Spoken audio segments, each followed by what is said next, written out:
এই বিতর্কে অংশগ্রহণ করে আমার খুবই ভালো লাগছে। এর ফলে আমরা অনেক কিছু নতুন কিছু শিখতে পারছি।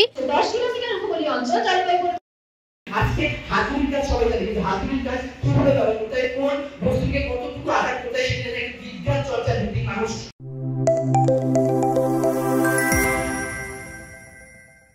মাননীয় মডারেটর উপকূলীয় কৃষকদের জন্য লবণ সহিষ্ণু ধান যেমন BRRI ধান 47 এবং মাছ চাষের প্রশিক্ষণ দেওয়া হচ্ছে।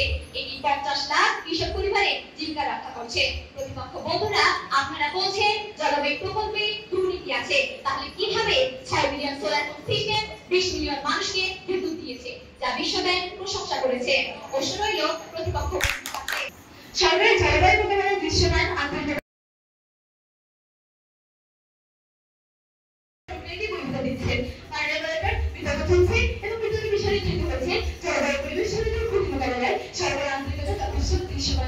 আজকে হাতুড়ির কাজ সবাই জানে, কিন্তু হাতুড়ির কাজ কিভাবে ব্যবহার করতে হয়, কোন বস্তুকে কতটুকু আঘাত করতে হয়, সেটা একটা বিজ্ঞান চর্চা ভিত্তিক মানুষ। মাননীয় মডারেটর লক্ষ্য করুন, আজকে যেমন প্রেক্ষাপট রয়েছে, সেই প্রেক্ষাপটে দাঁড়িয়ে আমরা কি বলছি? অত্যন্ত যুক্তিসঙ্গত কারণে আমি এবং আমার দল বিষয়টি বিপক্ষে অবস্থান করছি। মাননীয় মডারেটর প্রতিপক্ষের প্রথম বক্তা নিজেই বলে গেলেন প্যারিস চুক্তিতে বাংলাদেশ স্বাক্ষর করেছে, কিন্তু আবার প্রতিপক্ষ দলের দ্বিতীয় বক্তা বললেন কোনো পরিকল্পনা নেই, অর্থাৎ তারাই আমাদের পক্ষে যুক্তি দিচ্ছে, তারাই আবার আমাদের বিরোধিতা করছে। প্রতিপক্ষের তৃতীয় বক্তার প্রশ্ন ছিল তার সরকার শুধু উদ্যোগ গ্রহণ করে কিন্তু বাস্তবায়ন করে না, কিন্তু মাননীয় মডারেটর গ্রিন ফ্যাক্টরি, আশ্রয়ণ প্রকল্প, সোলার হোম সিস্টেমের মতো উদ্যোগগুলো সরকার গ্রহণ করেছে বলে আজকে বাস্তবায়ন সম্ভব হয়েছে। কেউ কালেন আমি ছাড়ের সমানে সমান, আমার হাতের রেজাল্ট তার প্রমাণ।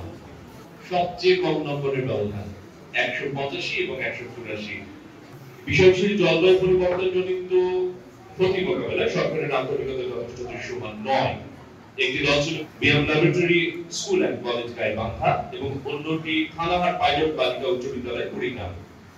বলা বাহুল্য 185 নম্বর পেয়ে বিজয়ী হয়েছে 185 বিএম ল্যাবরেটরি। ধন্যবাদ। আমি মুচতানিবা ফায়রুজ আরবা, লালনিহাট সরকারি বালিকা উচ্চ বিদ্যালয় থেকে জেলা পর্যায়ে সমকাল কর্তৃক আয়োজিত বিতর্ক প্রতিযোগিতায় জেলা পর্যায়ে চ্যাম্পিয়ন হয়ে আমরা বিভাগীয় পর্যায়ে এসেছি। এই বিতর্কে অংশগ্রহণ করে আমার খুবই ভালো লাগছে।